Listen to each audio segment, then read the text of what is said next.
बिस्मिल्लाहिर्रहमानिर्रहीम वसल्लल्लाहु अला नबील करीम। ऐ मेरे रब, मेरे सीने को मेरे लिए खोल दे, मेरे काम को मेरे लिए आसान कर दे, मेरी ज़बान की गिरा खोल दे ताकि लोग मेरी बात समझें। तो काफ़ी दिनों से ये मेरी कोताही रही कि मैं आप लोगों को कुरान नहीं सुना सका, और हालांकि सूरे मेरे पास तैयार थे। अभी भी करीब 6 और सूरे तैयार हैं, जो इंशाल्लाह सूरे कौसर तैयार है, सूरे नौ तैयार है, और भी कई है। तो इंशाल्लाह मैं उस पर भी कोशिश करूँगा अगले हफ्ते बोलने की। तो आज का मौजू है हमारा 75 नंबर का सूरा है, जिसको अल क़यामा कहेंगे। तो ये जो क़यामा का जो लफ्ज़ है, इससे मुराद ली जाती है वो जो आने वाली क़यामत है। कोई ये क़यामत आने वाली है जिस दिन जो है वो पहाड़ जो है रुई के गोलों के ऐसा उड़ेंगे, कहते ऐसे जाना जरूर भाई। हाँ, और वो पूरी ज़मीन क्या की हो जाएंगी, समंदर उबल जाएगा कहते पूरा। बहरहाल वो अजीब अजीब सी बातें उसके अंदर बताई गई है। एक जिसको बोलना चाहिए कि एक पुनेटिव स्टोरीज़ बोलते हैं उसको इंग्लिश में।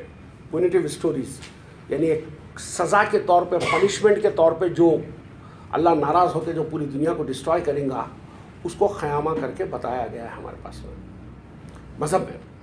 तर्जुमे भी उसी हिसाब से, हाँ उसी हिसाब से, पूरे तर्जुमे भी उसी हिसाब से।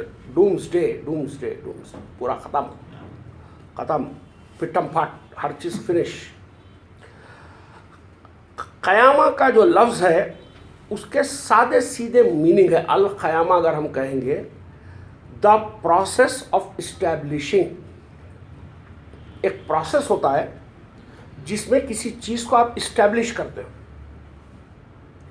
भाई अब मैं इसको उर्दू में ट्रांसलेट करने जाऊंगा तो बहुत ही हालत ख़राब हो जाएगी सबकी। The process of establishing is अल क़यामा।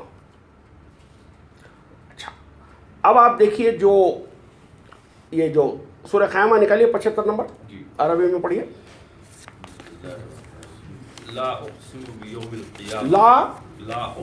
ला उक़सिमु, यानी यहाँ पर एक बड़ी ज़बरदस्त बात है। ये अरबी का एक उसूल है कि जब कभी किसी आयत से पहले या सेंटेंस से पहले अगर ला लिखा हुआ मिलेगा, ला, तो वो इंडिकेट करेगा स्ट्रॉन्ग रिफ्यूटेशन को, इनकार को, स्ट्रॉन्ग रिफ्यूटेशन।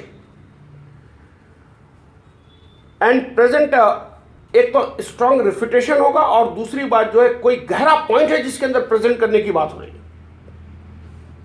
समझ रहे आप? तो यहां पर जो सब्जेक्ट है पूरे सूरे का वो है क़यामा। क़यामा उसको कहेंगे जो एक तरीक़ा होता है जिसके अंदर हम बातों को इस्टेब्लिश करते हैं, यानी इस्टेब्लिशिंग को क्या कहेंगे? हाँ, क़ायम करते हैं, उसको क़ायम करते हैं। किसी चीज़ को क़यामा उसी से बना हुआ है, क़ायम से बना हुआ लफ्ज़, उसको क़ायम करने की जुर्रत करते हैं। हाँ,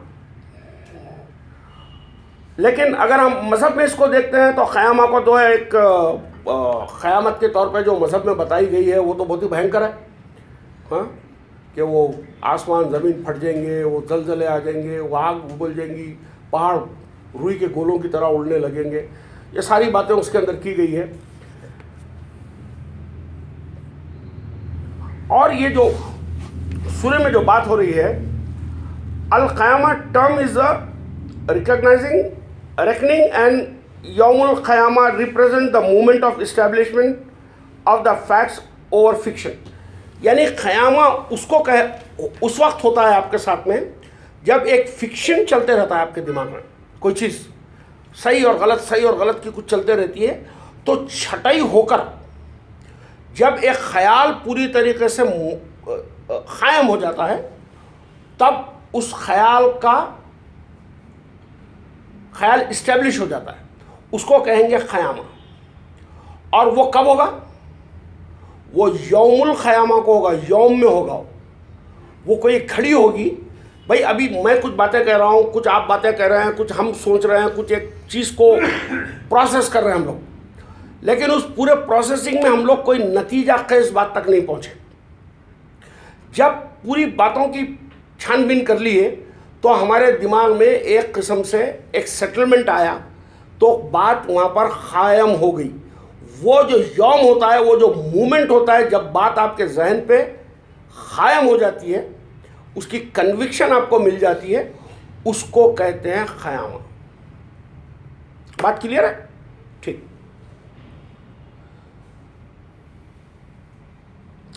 अगर आप ये बात देखेंगे तो ये हमारी, ये कोई मौत के बाद की ज़िंदगी तो कुछ होती नहीं, वो तो मैं तो आपको बता दिया, वो तो फ्रॉड है।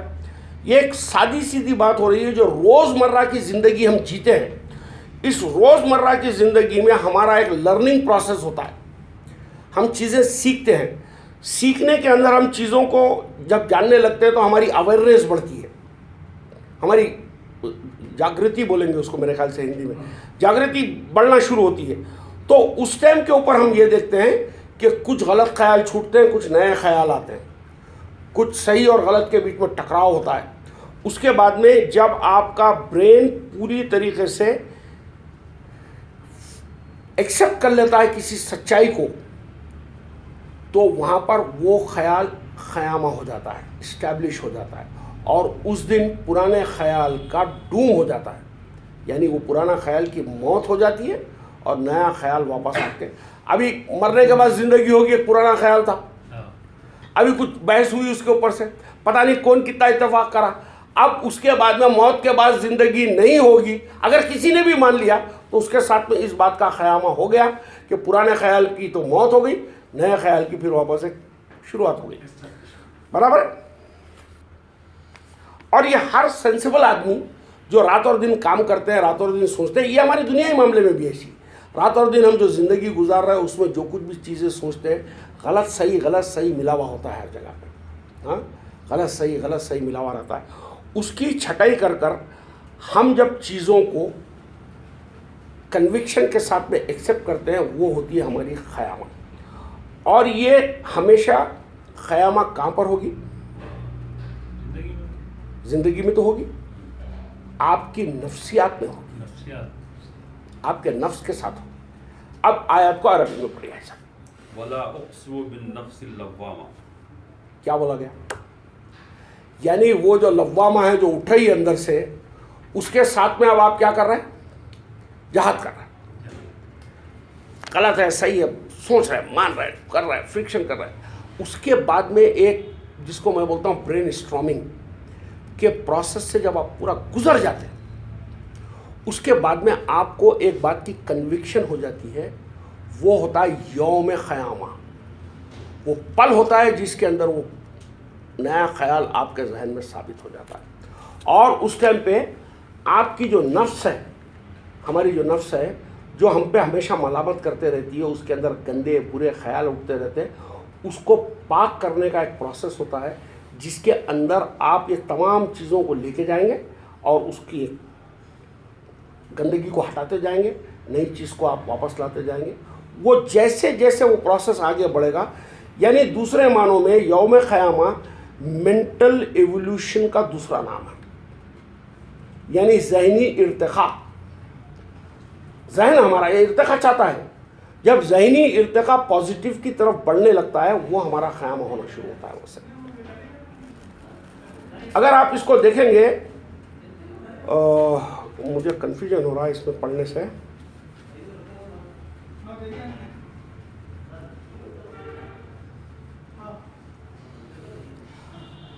अच्छा, और एक मज़े की बात यह है कि इंसान के अंदर जो है जल्दबाजी है, वो जल्दबाजी उससे गलतियां करवाती है। तो वो ख़यामा उसको करना इसलिए ज़रूरी है कि जल्दबाजी की वजह से जो गलतियां हो रही है उसको मैं कैसे दूर करूं, उसको जानना पड़ेगा। उसको वो जानने के लिए वो एक ब्रेन स्टॉर्मिंग से गुजरेगा, वो फ़र्क करना सीखेगा, वगैरह वगैरह। ये सारी बातें जब आएगी तब जाके उसको क्लियरिटी आ सकती है उसके अंदर से। अगर आप ये देखते हैं कि हर इंसान बुनियादी तौर पर अपने ख़यालों के अंदर दफन है, अपने ख़ुद के ख़यालों में दफन है। वो जो उसके ख़याल है वो उससे चीज़ें करवाते हैं, अच्छी या बुरी। अच्छी या बुरी। क़यामा उस टाइम पे होगा उसका जब वो मेंटल इर्तिक़ा कर कर अपने ज़हनी सफ़र को आगे की तरफ लेके जाएगा। जब आगे की तरफ अगर लेके जा रहा है तो उसको क्या मिल रहा है? उसको कुरान मिल रही है, यानी वो एक्सप्रेशंस मिल रहे हैं, वो जो कायनात में है, जो फितरत में है, जो दूसरी जगह पे है, वो एक्सप्रेशनों के थ्रू वो जानेगा फुरकान करना, वो जानेगा अपने इंसाइट को, फिर उसके बाद में उससे अपने अमल को वो जारी करेगा वगैरह वगैरह। अब आप देखिए ये होता ये है कि जो कुरान का लफ्ज़ है यहाँ पर, इसमें 3 मरतबा कुरान का लफ्ज़ आया है इस सूरे के अंदर। यह कुरान दरअसल ये किताब की बात नहीं हो रही है, ये बात हो रही है एक्सप्रेशन की, तासुर की। जो आपको तासुर मिल रहे हैं, ये तासुर आपको कब मिलेंगे, कब तासुर असर करेंगे आपके ऊपर? उस टाइम पे करेंगे। इसको कहते हैं यूरेका मूवमेंट। एक हैरत अंगेज मूवमेंट्स में से गुजरते हैं आप, और ये आपकी ज़िंदगी को रिचार्ज करने के लिए बहुत ज़रूरी है, वेरियस तजुर्बों से गुजरना। और इसके लिए ज़रूरी है कि डीप कंटेम्पलेशन होनी चाहिए वगैरह वगैरह। इसी बात को अगर आप देखते हैं तो कुरान के 2 नंबर के सूरे में 185 में जो बताया गया है उसका एक नया तर्जुमा मैं आपके सामने पेश करूंगा, वो निकालिए आप। 2 की 185।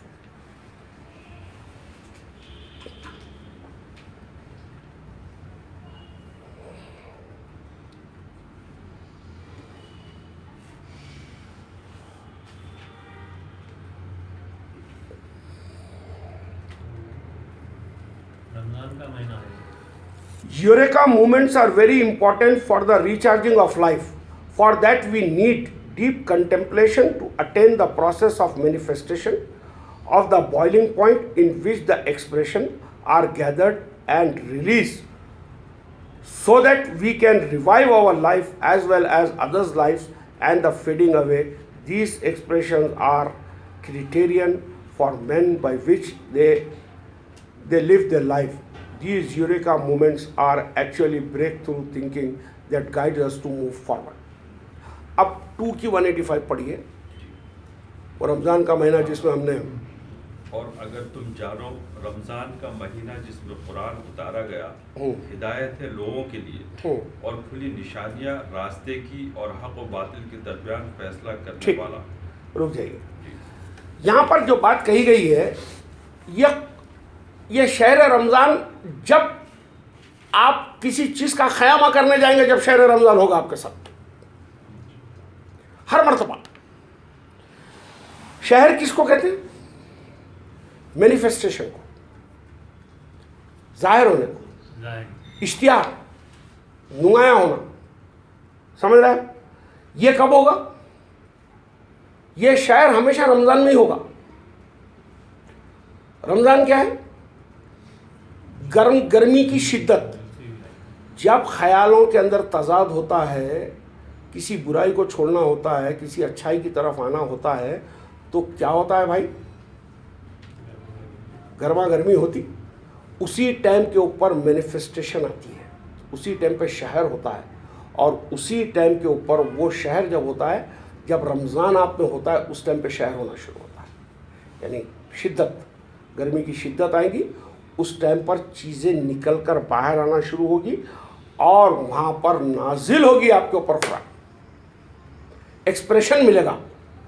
ये जो एक्सप्रेशन आपको मिल रहा है, ये गैदर करते हैं आप अपने ज़िंदगी में, ताकि गलत को हटाकर सही को इख्तियार कर सके, जिसकी वजह से आप फुरकान करना सीखते हैं, जिसकी वजह से मीज़ान बनाना सीखते हैं। सारे मोमेंट्स जब ये होते हैं, समझ रहे हैं, जब ये मैनिफेस्ट होता है, जब बॉइलिंग पॉइंट आता है तबीयत में, और उसके बाद में आपको क्रिटेरियन करना आ जाता है, जब ये प्रोसेस कंप्लीट होकर जब जो चीज़ मिल जाती है, वो कहलाती है कुरान। वो कुरान जो मिलती है, वो बताती है फुरकान। कुरान के माने एक्सप्रेशन, जो तासुर मिला हम लोगों को, वो तासुर की वजह से हम चीज़ों को जान सकते हैं। समझ रहे हैं? अभी तक आप बहुत सी चीज़ें नहीं जाने में थे, अभी कुछ नया तासुर मिला जिसकी वजह से चीज़ जाने, तो क्या हुआ, पुराना ख़त्म हुआ, नया कायम हुआ। इसीलिए ये आखिरत रोज़ाना हर पल होती जाती है इंसान के साथ में। मौत के बाद में होंगी नहीं होंगी ये तो नहीं मालूम मेरे को, लेकिन इतना मेरे को मालूम है हर वो चीज़ जो अव्वल से शुरू हुई वो आखिर पे चली जाएगी। एक ख्याल शुरू हुआ भाई, सही है गलत है, सही है गलत है, फिर उसके बाद में आखिर आ गया उसका। एक काम शुरू करे थे, अव्वल था, आखिर आ गया उसका। मुशीराबाद से निकले थे, ये अव्वल थी, जुबली हिल्स पहुँचना था, ये इसका आखिर था। आखिरत तो समझ में आ गई। किसान बीज जमीन में डाला, ये उसका अव्वल था, फसल निकल गई, वो उसका आखिरा था। मैं अपनी बात समझाना चाह रहा हूँ, अल क़यामा, ये अव्वल किया मैं, जब इसको पूरा समझा दिया तो इसके आखिरा हो जाएगा। अब फिर आखिरत फिर मौत के बाद है, फिर मानेंगे मौत के बाद ही उसको ले जाके। मरने के बाद कुछ भी नहीं होगा सब। कुल्लुन नफ्सुन ज़ायक़तुल मौत, हर वो नफ्स जो जिसके अंदर पूरे एहसासात होते हैं वो मर जाते हैं। साइंटिस्ट क्या बोल रहे हैं? साइंटिस्ट ये बोलते हैं कि ये जो प्लूरल कॉन्सेप्ट ऑफ बॉडी बताते हैं, बॉडी एंड सोल, ऐसी कोई चीज़ नहीं है। व्हेन आपका ब्रेन डेथ हो जाती है, ब्रेन डेथ, जैसे ही ब्रेन डेथ होती है उसी मोमेंट कॉन्शियस सीज हो जाता है to function. That is simple. भाई एक बहुत बड़ा जेंट कंप्यूटर है साहब, बहुत बड़ा जेंट कंप्यूटर है, उसकी इतनी हज़ारों लाखों MB की मेमोरी है, उसको आग लग के अगर जल गया तो क्या होता है उसका? कुछ भी काम का नहीं रहता हूँ। इसी तरीके से इंसान जो मर गया, इंसान के अंदर ये जो हार्ड डिस्क रखी हुई है जिसको हम ब्रेन बोलते हैं, वो मर गया तो डेटा जमा होने की जगह ही नहीं बची है उसको। जैसे इंसान मरा उसके साथ में उसका कॉन्शियस और मेमोरी पूरी सीज हो गई। That is all. अब उसको निकाल के फिर उसको बरज़ख में लेके जा रहे हैं, इधर लेके जा रहे हैं, उधर लेके जा रहे हैं। वो आप अपने आप को मरता हुआ देखना नहीं चाहते, वो प्रॉब्लम है आपका। मरना नहीं चाहते, हमेशा की जिंदगी चाहिए हमको। तो बहरहाल यहाँ पर इन शॉर्ट में आपसे यही कहूँगा कि क़यामा दरअसल वो पॉइंट है, यानी that is the process of establishment है। अब हम सूरह की तर्जुमा करने की कोशिश करते हैं। निकालिए भाई, हज साहब पढ़िए अरबी में। अयहसबुल इंसानु अल्लन नज्मा, नहीं, पहले आयत से, पहला ला उक़सिमु बियौमिल क़ियामा। हाँ, अब मैं इसका ट्रांसलेट करता हूँ। I am not detach. भाई मुझे माफ़ कीजिए, मैं उर्दू में नहीं करूँगा इसको, आप लोग समझ लें उसको। I am not detached, disconnected with the moment of establishment, true reckoning, real value or worth, establishing of evidence। ये पूरे का पूरा माइंड से बात हो रही है, कहीं और नहीं हो रही है। यानी मैं इस बात से डिटैच नहीं हूँ कि कोई, फिर वही गड़बड़ हो जाएगी इसमें। मोमेंट ऑफ इस्टेब्लिशमेंट, ठीक है। अब दूसरी आयत पढ़िए भाई। वला उक़सिमु बिन्नफ्सिल लव्वामा। हाँ, and I am not even detached with the self-accusing नफ्स। खुद को जो कोसने वाली एक नफ्स है उससे भी मैं बरी नहीं हूँ। तीसरी नंबर की आयत पढ़िए। अयहसबुल इंसानु अल्लन नज्मा इज़ामा। हाँ, does man think that we will not assess his importance? क्या इंसान सोचता है कि हम उसकी अहमियत को नहीं जताएंगे? ठीक। बला क़ादिरीना अला अन नुसव्विया बनाना। हाँ, ना है, we are capable of that to restore his exact position.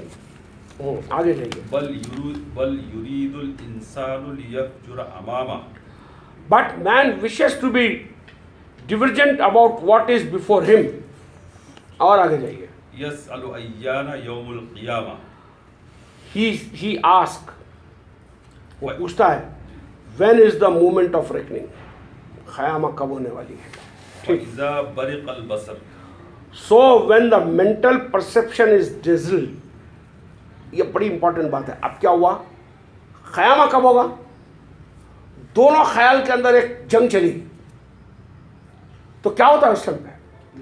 Mind के अंदर एक हेजीनेस छाती है, फिर उसके बाद एक ख्याल को क्लाउड की शक्ल में से हट जाना होता है, सो दैट द दूसरा ख्याल वहाँ पर इस्टेब्लिश हो जाता है। ठीक, आगे जाइए। वख़सफ़ल क़मर। And perplexity with the disappear. वजुमिअ अश-शम्सु वल क़मर। And the clarity and the confusion would be assessed. यक़ूलुल इंसानु यौमइज़िन ऐनल मफ़र. Man will say that moment, where is the place to elude? कल्ला ला वज़र. Now there is no assistance. इला रब्बिका यौमइज़िनिल मुस्तक़र. Towards your consciousness, the moment is the time of settlement. युनब्बउल इंसानु यौमइज़िन बिमा क़द्दम व अख़र. Man will be informed that moment of what he sent ahead and kept back. बलिल इंसानु अला नफ्सिही Basira. Rather, the man is a seer of his psyche. वलौ अलक़ा मआज़ीरा. Although he presents his excuses. ला तुहर्रिक बिही लिसानका लितअजल बिही. Don't change your chestiness. He hurriedly carry on with it. इन्ना अलैना जमअहु व क़ुरआना. Indeed, it is upon us to assess it as to express it. फ़इज़ा क़रअनाहु फ़त्तबिअ क़ुरआना. So when it is expressed, then follow its expression. सुम्मा इन्ना अलैना बयाना. Then indeed, it is upon us to explain it. कल्ला बल तुहिब्बूनल आजिला. No, but you love the present life व तज़रूनल आखिरा. and leave the last phase. वजूहुन यौमइज़िन Nasira. Some faces of that moment will be bright, beautiful. इला रब्बिहा नाज़िरा. इला रब्बिहा Nazira. Towards his consciousness, its examination. ववजूहुन यौमइज़िन बासिरा. Some faces at that moment will be fresh, eager to seek. Bracket में, हाँ. तज़ुन्नु अन युफ़अल बिहा फ़ाक़िरा. Trying to think what will be done with its process of excavation of knowledge. रुक जाइए, क्योंकि अंग्रेजी के अंदर मेरे ख्याल से काफ़ी समझने में दिक्कत हो रही है. तो बहरहाल यहाँ पर कुछ इम्पोर्टेंट बात यही थी कि क़यामा कोई वो मौत के वो दुनिया ख़त्म होने वाली बात नहीं है. नूह अपने कौम को क़यामत आ रही बोल के डराया, सब आई, सब जने वही पड़ गए, आने वाली. अरे कब आती रे भाई? नहीं आती, उन्हें कहीं को आती नहीं आती. जिस दिन इंसान मर जाता वही क़यामत है. इंसान मर फिर वो एक मौत के ऊपर गया. वो सीधी बात है लायक अली साहब. एक ख्याल दूसरे ख्याल से, जब एक ख्याल मर गया, नया ख्याल जिस दिन जन्म लिया, अव्वल से उसकी आखिर हो गई. आखिर होकर दूसरा वापस क्या हुआ? क़ायम हो गया. जब वो क़ायम हुआ, उसकी क़यामत हो गई. आपके हर अमल के अंदर जब आप दो में से कन्फ्यूजन में से गुजरते ना, जब एक फैसला कुन नतीजे पे पहुंचते, वो आपका क़यामा है. और ये प्रोसेस आपको हमेशा जारी रखना पड़ेगा. अपने नफ्स की जो गंदगी है उसको साफ करने के लिए. नफ्स के अंदर कितने ख्यालात उठते भाई? फुजूरा के सैकड़ों ख्यालात उठते. उनसे लड़ने के लिए आपको क्या करना पड़ेगा? मुसलसिल जहाद में रहना पड़ेगा. और ये जहाद किससे करेंगे आप? अल्लाह की किताब ले लेके जहाद कबीरा करेंगे उसके साथ में. वो जब आप करते जाएंगे, जैसे गंदी बात छूटी, जैसे अच्छी बात मिली, वो वहाँ पर आपको कुरान बनती गई, वो एक्सप्रेशन बनते गए. आपकी ज़िंदगी में क़यामा होती जाएगी. हर ख्याल जब टूट के नया ख्याल बनेगा, वो यौमुल क़यामा होगा. तो बहरहाल मैं एक तमाम लोगों से ये बोलूँगा कि कोई एक मेहनत करे इस बारे में. मैं खाली नईम साहब को जिम्मेदारी देता हूँ, वो काफ़ी काबिल आदमी है इस मामले में, कि कोई एक अच्छा ट्रांसलेटर ढूंढिए जो ये इंग्लिश से उर्दू में ट्रांसलेट करके दे हमको.